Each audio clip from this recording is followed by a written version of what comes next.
It just seems like I was a girl not too long ago.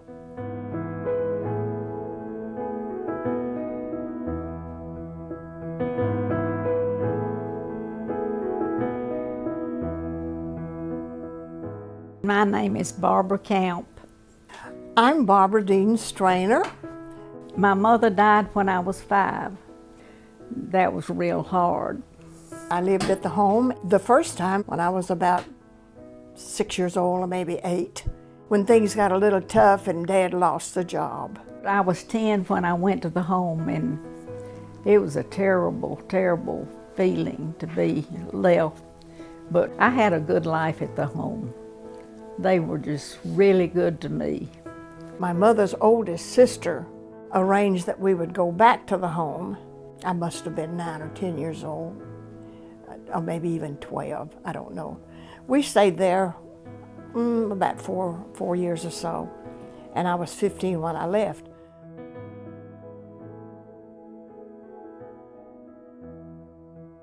Well, a normal day was getting up at 5 o'clock. You had to be in your station, like I had the kitchen. We were up at 5 o'clock in the morning. I was 12, I guess it was, when I was making biscuits. I did the biscuits, which I did 37 quarts, and I made over 100 biscuits. We had these big cans, this big of meal, and you knew how many cups of meal that you had to make. First time I ever made biscuits, I think Ms. Davis, who was a kitchen house mother, I think she was ready to kill me because I had dough, y'all, everywhere. She said, "You're making the biggest mess." Said, "You've got it in your hair, you've got it in your clothes, and you got it in the floor." And she said, "You're gonna have to do better than this." The dining room was set up with tables, and there were always 6 children at a table, but we always had an older one at the end to show them their manners and, kind of keep it quiet. The boys would have the dairy. They had to get up about 3 o'clock in the morning, and they had cows to milk. And so if the cow had something wrong or whatever, Cleve Jacobs and Parks Jacobs, Cleve used to tell me, "Don't drink the milk today." He was always watching after us. That was Dr. Jacobs' oldest son. After we finished, we'd go to school, but in those biscuits we would divide them up to three dish pans full, and one was peanut butter, one was, in the summer it was a tomato, and maybe a jelly or something like that. So we got 3 biscuits for lunch. But everybody would come from from the school to the home, get the biscuits and go back. I was always told that there were biscuits just lying those blocks from the home to the school. We ironed in the afternoon when we came home from school. We ironed everybody's clothes on the campus. After you had all of them ironed, you didn't have to work the rest of the week with the ironing. So it was to your advantage to go ahead and do the ironing up quick so you could get through. And every 6 weeks, we would change to other chores. So I learned everything that was domestic. How to set the tables, the officers' table, and then all the other children and individuals' tables. But we were always given something to do. And even the smallest children would go out with an older girl to pick up paper. So it was fun growing up with all those boys and girls, and you got to know them really well.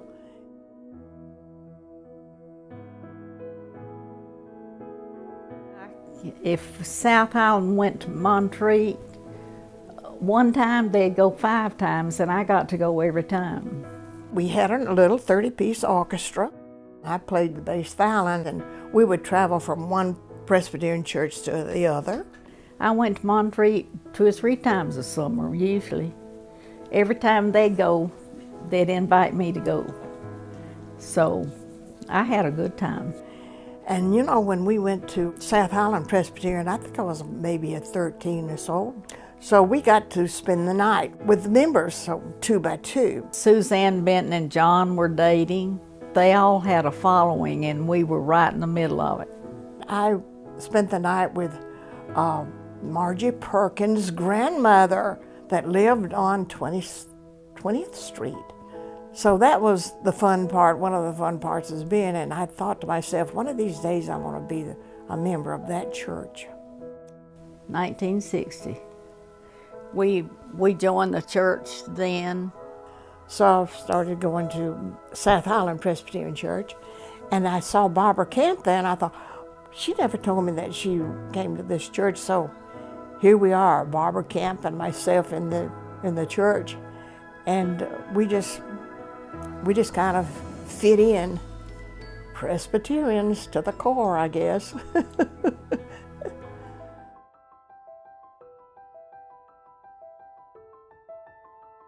We had Dr. Jacobs was the president at that time, sweet as he can be, and he was raised in an orphanage.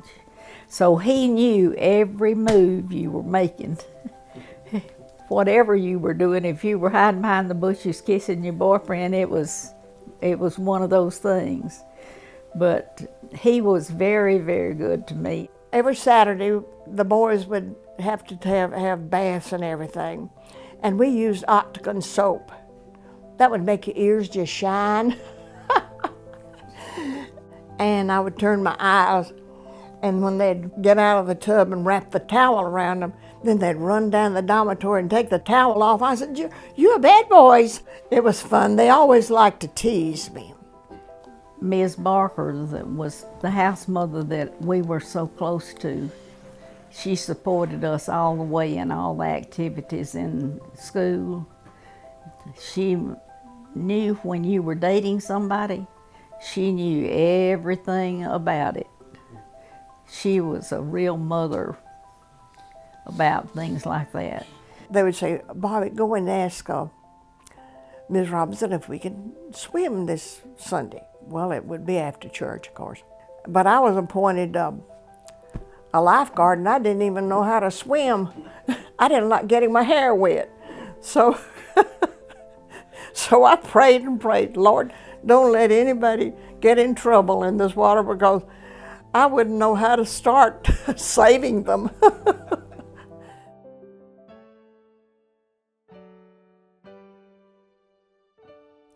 Well, it was kind of a legend now, I think, but I just said, who told you?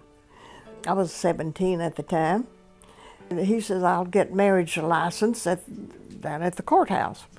He parked in the back of Johnson Hall, and there were the huge bushes that you couldn't see anything on that road. So he parked back there. We got married at the home. They took where the big girls' dorm, that first building on the right when you go in, it had a big stage and a big auditorium, and it was all decorated. And I came down the winding staircase. All the windows were hammered down. I mean, they nailed, you couldn't raise the windows but one, and that was in my dressing room. I said, Joyce, now when I get over here, it was kind of hand over fist to get to the portico to get down on the ground, and I thought, well, maybe I can make it. I had a special dress that Miss Barker had bought for me. It was silk and had buttons all up the front. So I went out the window. I said, now don't drop that until I give you a signal. So when I got down there, my hands perspired so bad that I fell half the way down. And by that time, she dropped that thing on my head, and I said, well, I'm dead. So I sat there and I said, it's too late now to go back into that building. They clocked it at 9 o'clock, and I said, well, this is it. They paid all of it. I didn't pay anything. They gave me money to spend. They gave me the big wedding, and I didn't spend a dime. They were always ready, and if you behaved and did what you're supposed to do, you had the world at your feet. And they did that for me. So he was out there, And the thing, it was the moon was so bright that night, I wonder if somebody didn't catch me. And I had my pajamas on over my clothes and got in there, and so I was always looking backward to see if the police were after us. And he drove all the way to Bessemer. We're married almost 60 years. We've had a good time. And the next morning we went to Presbyterian Church in Bessemer. I didn't have any supports for my stockings, and that's all I could think about when I was taking my vows, is whether this thing was going to trip me or not. So my mind just went off. And maybe that's why we lived 74 years together. I just couldn't remember what I said.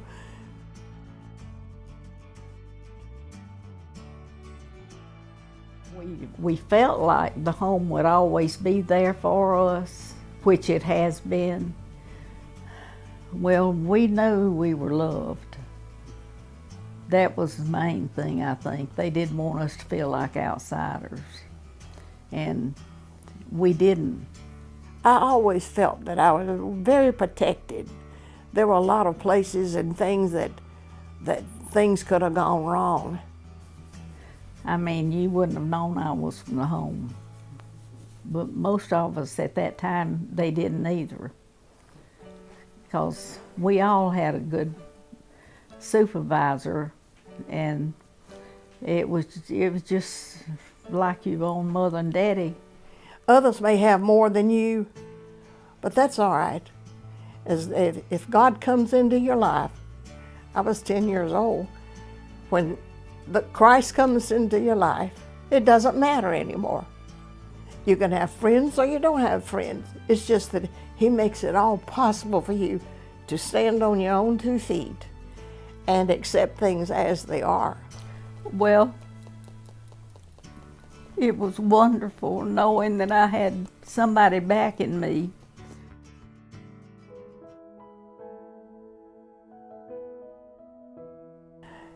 If I didn't go up there, what would have happened to me? Where would I have ended? Well, the Presbyterian home meant a lot to me because it rescued me when I needed help. It was just a blessing that I had ended there and that people were concerned for me. Well, all I can say is this is a wonderful place, and I hope it is there forever for all the children that need them, because it's well worth it if you stick close and let them teach you how to love and to live. The home is doing so much good for everybody, and you feel like somebody loves you.